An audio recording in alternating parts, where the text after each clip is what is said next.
तो चलिए हिंदी के महत्वपूर्ण 25 प्रश्नों को देखते हैं। पहला क्वेश्चन है, हिंदी की लिपि कौन सी है? तो इसका आंसर हो जाएगा ऑप्शन डी, देवनागरी। अगला क्वेश्चन देखते हैं,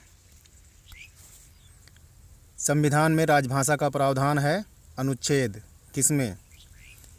अनुच्छेद 341, अनुच्छेद 343, अनुच्छेद 353 या अनुच्छेद 351? तो इसका प्रावधान 343 में है, बी ऑप्शन करेक्ट है इसमें। चलिए अगला क्वेश्चन देखते हैं, 3 नंबर। भारतीय संविधान में राजभाषा के संबंध में किन अनुच्छेदों में व्यवस्था की गई है? तो जैसे अभी पिछला क्वेश्चन आप देखा था, 343 से लेकर 351 तक इसका प्रावधान है। ए ऑप्शन करेक्ट है। तो भारत के संविधान में कुल 22 भाषाएं हैं। 8वीं अनुसूची में इसका उल्लेख मिलता है, 343 अनुच्छेद से 351 तक। अगला क्वेश्चन देखते हैं, 4 नंबर। राष्ट्रभाषा होती है ए ऑप्शन अधिकतर राज्यों की भाषा, बी ऑप्शन राज्य विशेष की भाषा, सी ऑप्शन राष्ट्र की राजधानी की भाषा या फिर डी ऑप्शन राष्ट्र के लोगों की संपर्क भाषा। तो आंसर डी ऑप्शन हो जाएगा, राष्ट्र के लोगों की संपर्क भाषा होती है राष्ट्रभाषा। अगला क्वेश्चन 5 नंबर, हिंदी दिवस मनाया जाता है। तो ऑप्शन है ए 8 अक्टूबर, बी 14 सितंबर, सी 14 दिसंबर या फिर डी 8 मार्च। तो इसका राइट आंसर हो जाएगा ऑप्शन बी 14 सितंबर। 6 नंबर क्वेश्चन है, प्रथम विश्व हिंदी सम्मेलन नागपुर में कब हुआ था? 10 से 12 जनवरी 1975, 10 से 15 जनवरी 1975, 10 से 14 जनवरी 1975, 10 से 18 जनवरी 1975।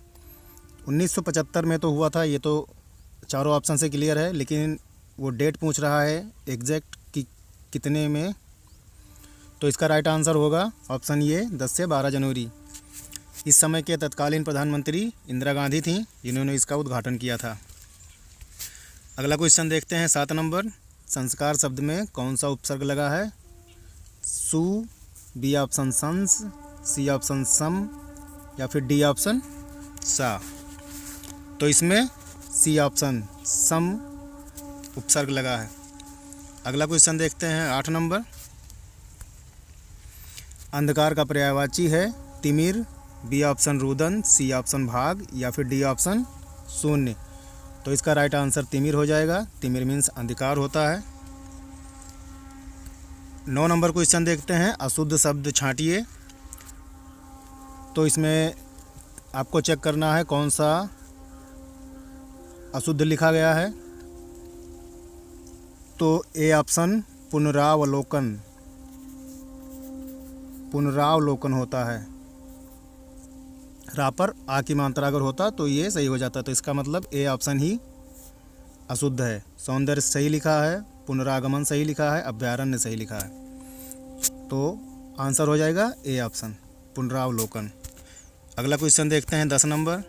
सही वर्तनी शब्द है कौन सा? इसमें सही वर्तनी शब्द लिखा है।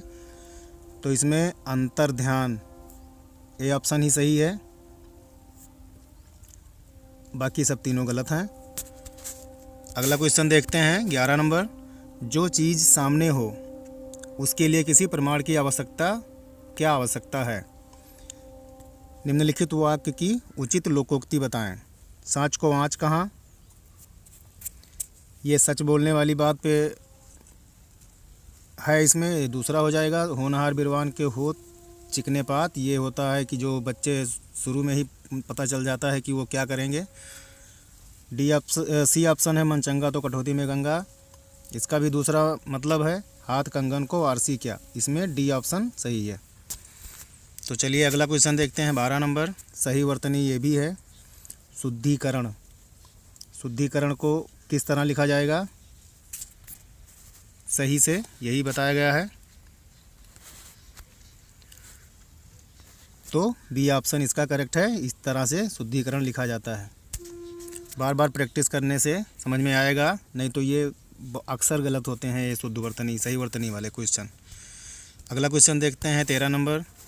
ध्वनि की दृष्टि से प्राकृत भाषाएं सबसे अधिक किसके निकट होती हैं? तो इसका राइट आंसर ऑप्शन सी है। बहुत से बच्चे संस्कृत इसमें लगाएंगे या तो फिर अपभ्रंश कह सकते हैं, लेकिन इसका राइट आंसर हर किताब में सी लिखा हुआ है, पाली। अगला क्वेश्चन देखते हैं 14 नंबर। सही अर्थ युक्त शब्द युग्म है, इसमें कौन सा दोनों सही लिखा है? सर्ग और स्वर्ग। सर्ग का मतलब अध्याय और दूसरा स्वर्ग का मतलब देवलोक। तो ये तो सही लग रहा है। अवधान और अवदान, इस अवधान का मतलब मनोयोग होता है और इस अवधान का मतलब सावधान होता है। तो ये दोनों एक दूसरे से विपरीत है। सी ऑप्शन है इंदु चंद्रमा इंद्र सुरपति, ये भी गलत है।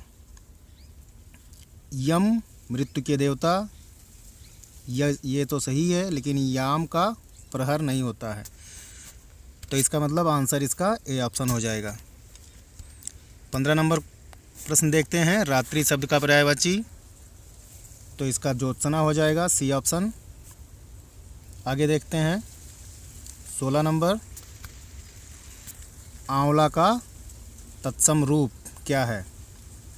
आम्र, आम्र हो गया आम का। आम्रलक, ये हो जाएगा आंवला का। तो इसका बी ऑप्शन सही है।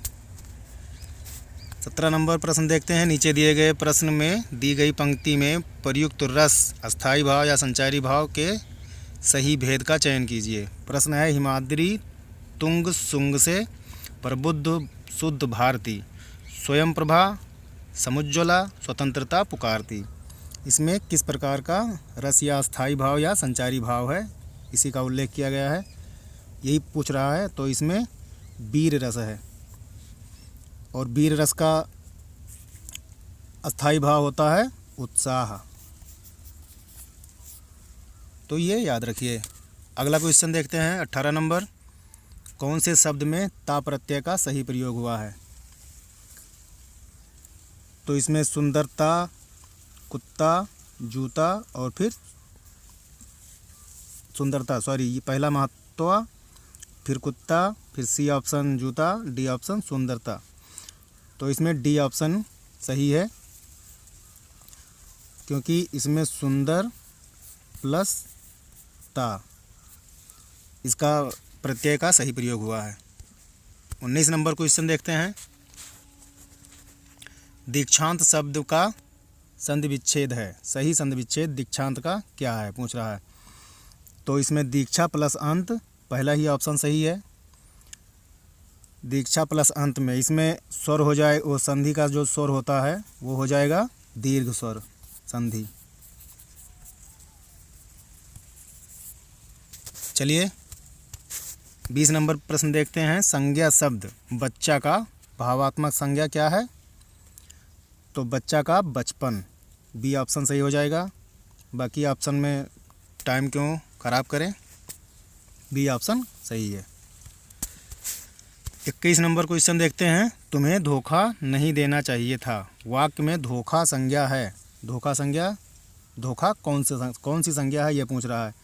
तो एक भाव आता है ना कि जिसको उसने मुझे धोखा दिया, तो भाववाचक संज्ञा है, समूहवाचक नहीं होगा। जहाँ पे बहुत सारे इंसान या जानवर इकट्ठा हों वहाँ पे समूह बनेगा। जातिवाचक किसी विशेष जाति, नदी, पहाड़, ये सब हो जाएगा। व्यक्तिवाचक एक नाम हो जाएगा। तो इसका मतलब ये तीनों नहीं होंगे, ए ऑप्शन होगा भाववाचक। 22 नंबर प्रश्न देखते हैं। हे प्रभु मेरी इच्छा पूर्ण करो, वाक्य में कौन सा कारक है? तो हे प्रभु के बाद ये जो निशान लगा है, इससे आप अंदाज़ा लगा सकते हैं इसका होगा संबोधन कर रहा है किसी, कोई आदमी किसी से संबोधन करे, आदमी भगवान से संबोधन करे, कुछ इच्छा पूरी करने के लिए वो मांग रहा है, तो इसलिए संबोधन कारक होगा इसमें। अगला क्वेश्चन है सही वर्तनी वाला, एक क्वेश्चन फिर आ गया। तो उद्योगीकरण नहीं होता, औद्योगिकरण नहीं होता, औद्योगिकरण नहीं होता। डी ऑप्शन ये सही है, औद्योगिकरण। 24 नंबर प्रश्न देखते हैं। आवट प्रत्यय कहाँ अशुद्ध है? लगा है सभी में, लेकिन कहाँ पे अशुद्ध लगा है ये पूछ रहा है। सजावट सही लगा है, मिलावट सही लगा है, और फिर डी ऑप्शन थकावट सही लगा है। ठगावट होता ही नहीं ऐसा कुछ शब्द ही, तो सी ऑप्शन सही है। 25 नंबर प्रश्न देखते हैं। यदि नीचे का होंठ पूरी तरह से काट दिया जाए तो किस ध्वनि के उच्चारण में कठिनाई होगी? तो आप बोल कर अंदाज़ा लगा सकते हैं इसका कौन सा आंसर सही होगा। ला, होंठ की ज़रूरत नहीं है, ये तो बोला जा सकता है। बा, इसको भी पेंडिंग करते हैं। का, मुंह खोल के बिना होंठ एक दूसरे को लगाए बोल सकते हैं, का भी।